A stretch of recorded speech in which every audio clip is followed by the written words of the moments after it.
السلام عليكم ورحمة الله تعالى وبركاته. نتمنى إن شاء الله تكونوا بخير دائما مع الوصفات الرمضانية الاقتصادية والسهلة.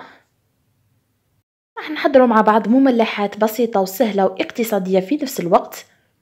جينا هشة وحشوة ما نطيبوهاش، يعني خفيفة وسهلة وسريعة. تابعوا معايا الوصفة، واللي مازال ما اشتركتش في القناة تشترك في القناة وتفعل الجرس. تحية طيبة لكل المشتركات، نتمنى لكم مشاهدة طيبة للفيديو.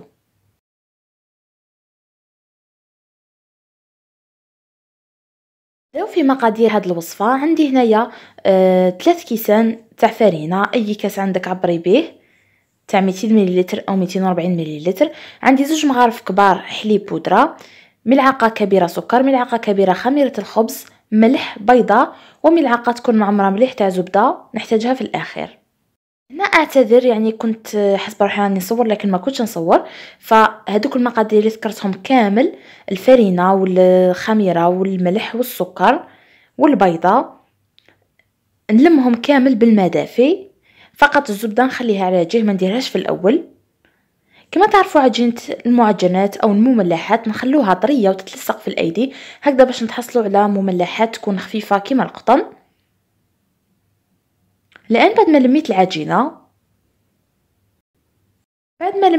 راح ندير لها ملعقه كبيره تكون معمره مليح تاع زبده بدرجه حراره الغرفه، ونحاول ندخل هذيك الزبده في العجينه وانا نعجن فيها بهذا الشكل حتى تولي لي طريه وتدخل كامل فيها هذيك الزبده. بعد ما تحصلت على عجينه هشه بهذا الشكل ودخلت فيها كامل هذيك الزبده، يعني راح ما توليش تتلصق في الايدي بعد ما تعجنوها جيدا. شوفوا الملمس تاعها شحال يكون طري. راح نغطيها ونخليها حتى تخمر وتضاعف الحجم نتاعها. بعد ما خمرت لي العجينه ننزلها على سطح العمل، خلوها يعني ترتاح جيدا وتخمر في غرضها.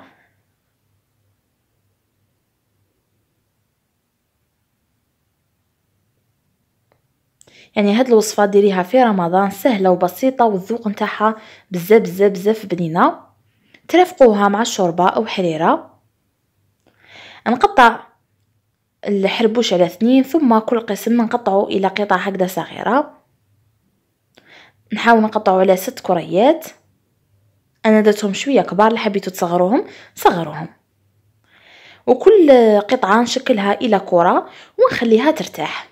نحطها في الصينيه ونخليها ترتاح. الصينيه كنت فرشتها بالبابي كويسون. الفرن تاعي شعلته يسخن على 200 درجه. هنا الحشو تاع هاد المملحات عندي طماطم مقطعه رقيقه، عندي فلفل خضر حلو ايضا مقطع، وعندي طون، والحشو يبقى اختياري. بعد ما خليت الكريات تاوعي اللي كنت شكلتهم خليتهم ارتاحوا حوالي 10 دقائق. هنا بواسطه الكاس، القاعده تاع الكاس نحطها في الفرينه ثم نحطها هكذا فوق العجين بهذا الشكل.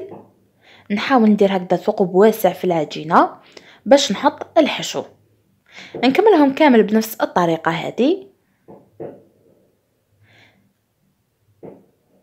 يعني الشكل راه بسيط وطريقه بسيطه.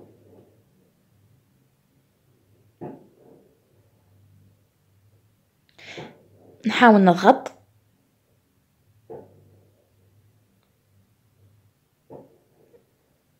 بهذا الشكل. نكملهم كامل بنفس الطريقه ونرجع لكم فيما بعد ان شاء الله.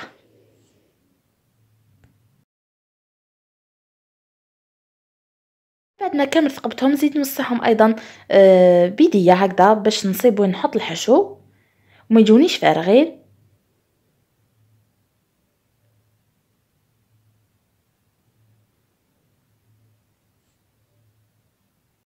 الان عندي هنايا جبن للطالي يكون طري. نقترح عليكم ان حشوه وانتم ديروا فيهم فيونداشي او الدجاج او جبن وحده كما تحبوا. عندي هنايا جبن طري، نسيت ما ذكرتوش في مقادير الحشو. نحاول نحطه هكذا في وسط هذاك الثقب، نوزعه كامل.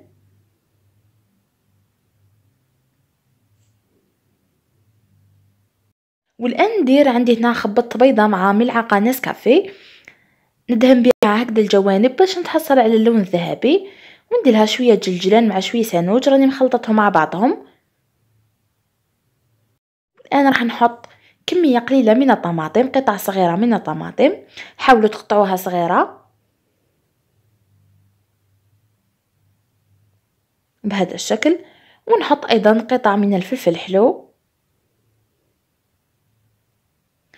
والحشو دائما كما نقول لكم يبقى اختياري، تقدروا تخلوهم هكذا ما تزيدوش الطون، يعني هكذا راح يجيو بزاف بنان. انا زدت لهم، كان عندي الطون في البيت فضفت لهم هكذا حاجه قليله.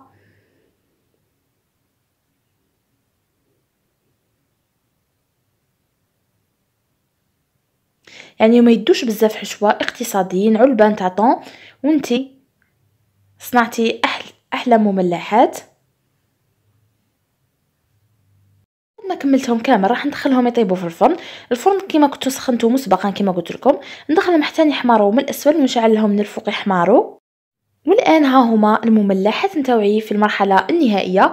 نتمنى ان شاء الله انهم يكونوا نالوا اعجابكم. شوفوا اللون تاعهم، يعني خليتهم حماروا جيدا من الاسفل ومن الاعلى، جو تحفه وجو بزاف بنان.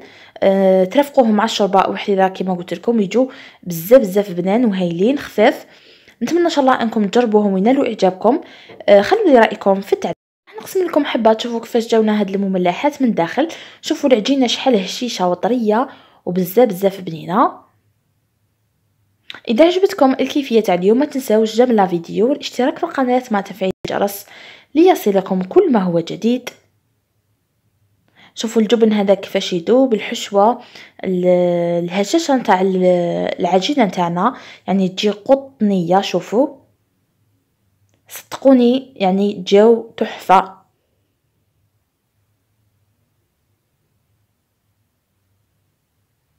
والآن بقى لي غير نقول لكم دمتم في رعاية الله وحفظه، والسلام عليكم ورحمة الله تعالى وبركاته، في أمان الله.